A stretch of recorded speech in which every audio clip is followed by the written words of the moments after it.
Assalamualaikum warahmatullahi wabarakatuh. Bismillahirrahmanirrahim. Alhamdulillahi rabbil alamin. Wa bihi nasta'in. Wa ala umuri dunya waddin. Wassalatu wassalamu ala asrafil anbiya'i wal mursalin. Sayyidina wa maulana Muhammadin. Wa ala alihi wa sahbihi ajmain amma ba'du. Yang terhormat Bapak Haji Nurul Haq MPDI selaku dosen pengampu mata kuliah Hadis Tarbawi serta teman-teman kelas pendidikan bahasa Arab C. Perkenalkan, nama saya Sausan Nabila dengan nomor induk 2220111, kelas pendidikan bahasa Arab C.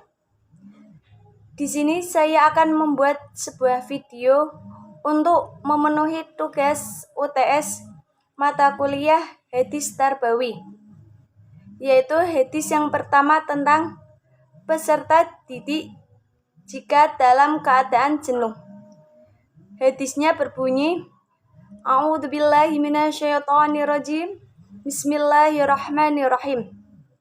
An Ibni Mas'ud qala kana Nabiyyu sallallahu alaihi wasallam yatahawwaluna bil mau'izati fil ayami karahatas samah alaina, yang artinya dari Ibnu Mas'ud bahwa Nabi sallallahu alaihi wasallam selalu memilih waktu yang tepat untuk memberikan nasihat karena beliau takut kami akan merasa bosan. Isi kandungan dari hadis tersebut yaitu anjuran tidak melakukan perbuatan soleh secara terus-menerus karena dikhawatirkan akan menyebabkan rasa bosan. Meskipun ketekunan sangat diharapkan dalam melakukan pekerjaan, akan tetapi hal itu dapat dilakukan dengan beberapa cara, yaitu dilaksanakan setiap hari dengan syarat tidak membebani atau dilakukan 2 hari sekali hingga dapat melakukan perbuatan tersebut pada hari berikutnya dengan penuh semangat atau juga dilakukan seminggu sekali, disesuaikan dengan kondisi masing-masing individu. Contohnya yaitu yang pertama, pemilihan metode yang tepat. Yang kedua, pemilihan media yang tepat. Yang ketiga, mengadakan simulasi-simulasi. Yang keempat, lakukan kegiatan belajar mengajar di outdoor. Hadis yang kedua yaitu tentang pendidik harus mengutamakan prinsip memotivasi dan memudahkan. Hadisnya berbunyi, A'udzubillahi minasyaitonirrajim. Bismillahirrahmanirrahim. An Abi Musa qala Rasulullah sallallahu alaihi wasallam, idza ba'atha ahada min ashabihi fi ba'di amrihi qala yubashiru wa la tunaffiru wa yussiru wa la tu'assiru, yang artinya dari Abu Musa dia berkata, apabila Rasulullah Shallallahu Alaihi Wasallam mengatakan seseorang dari sahabatnya untuk melaksanakan perintahnya, beliau bersabda, berilah mereka kabar gembira dan jangan menakut-nakuti, memudahkan urusan mereka, dan jangan kamu bersulit. Kandungan dari hadis di atas yaitu basyiru wala tunaffiru, yang artinya gembiralah dan jangan kamu menakut-nakuti. Maksudnya adalah seorang pendidik harus menyampaikan dalam suasana gembira, tenang, dan jangan sampai membuat peserta didik tertekan.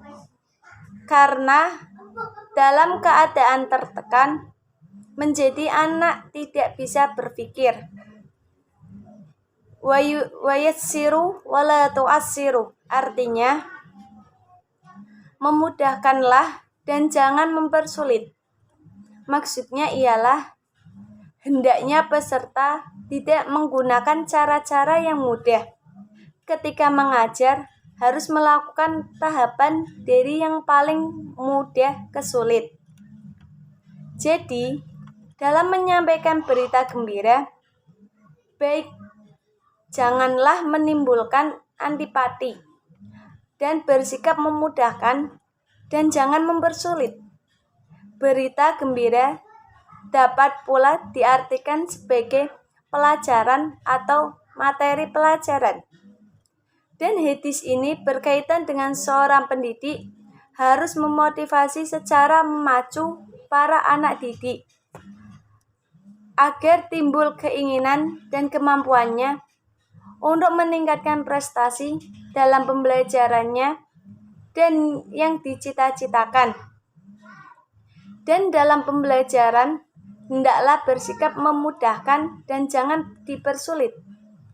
Gambaran tentang hakikat pendidikan dalam Islam menurut Muhammad Fadli Al-Jamali menyebutkan bahwa pendidikan adalah orang yang mengarahkan manusia pada kehidupan yang baik sehingga terangkat derajat kemanusiaannya sesuai dengan kemampuan dasar yang dimiliki manusia.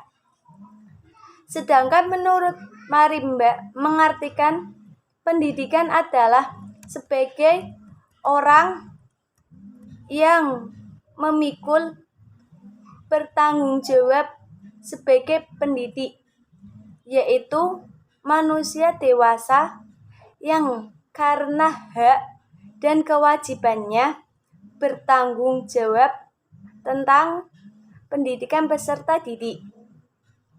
Contoh penerapan dari hadis tersebut yaitu 1. Berilah kasih sayang agar anak atau peserta didik selalu dekat dengan guru. Yang kedua, hendaknya seorang pendidik ketika mengajar tidak boleh laku. Sesuai dengan kondisi anak perlu yang ada humor. Yang ketiga, jangan mengajarkan yang sulit-sulit. Hadis yang ketiga yaitu tentang tujuan pendidikan. Hadisnya yang berbunyi yaitu A'udzubillahi minasyaitonirrajim. Bismillahirrahmanirrahim. Qala Nabiyyu sallallahu alaihi wasallam, kun aliman au muta'alliman au mustami'an au muhibban wala takun khamisan fatuhlik. Artinya, Rasulullah Shallallahu Alaihi Wasallam bersabda, jadilah engkau orang yang berilmu, pandai atau orang yang belajar, atau orang yang mendengarkan ilmu, atau orang yang mencintai ilmu. Dan janganlah engkau menjadi orang yang kelima, maka kamu akan celaka. Isi kandungan dari hadis tersebut yaitu hadis di atas menjadi landasan pendidik. Hadis kun aliman artinya jadilah ahli ilmu, memerintahkan untuk memilih jalan ilmu, pencari ilmu, menjadi pendengar dan pecinta ilmu, dan dilarang menjadi orang yang kelima karena akan menjadi penjawab kehancuran.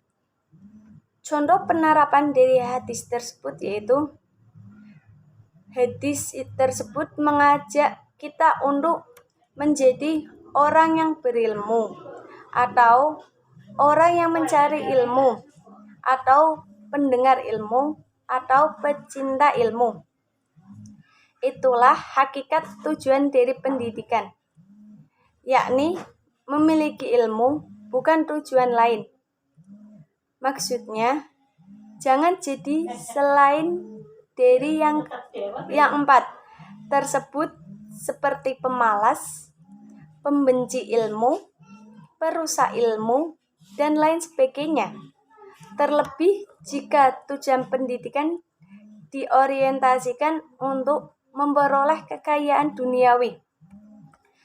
Banyak juga orang yang berpikir bahwa kekayaan dan jabatan adalah sumber kebahagiaan ada di hati.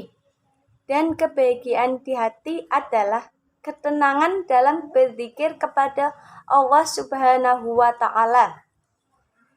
Hanya dengan mengingat Allah, hati menjadi tenang. Kesimpulan dari hadis tersebut yaitu kebahagiaan menjadi tujuan dalam pendidikan. Namun, tujuan tidak hanya di dunia, tetapi juga kebahagiaan di akhirat. Memperoleh kebahagiaan ini kuncinya adalah ilmu. Kesimpulan dari hadis kedua yaitu memberi materi pembelajaran, bersikap memudahkan, jangan malah mempersulit, dan memotivasi seorang pendidik untuk meningkatkan prestasi.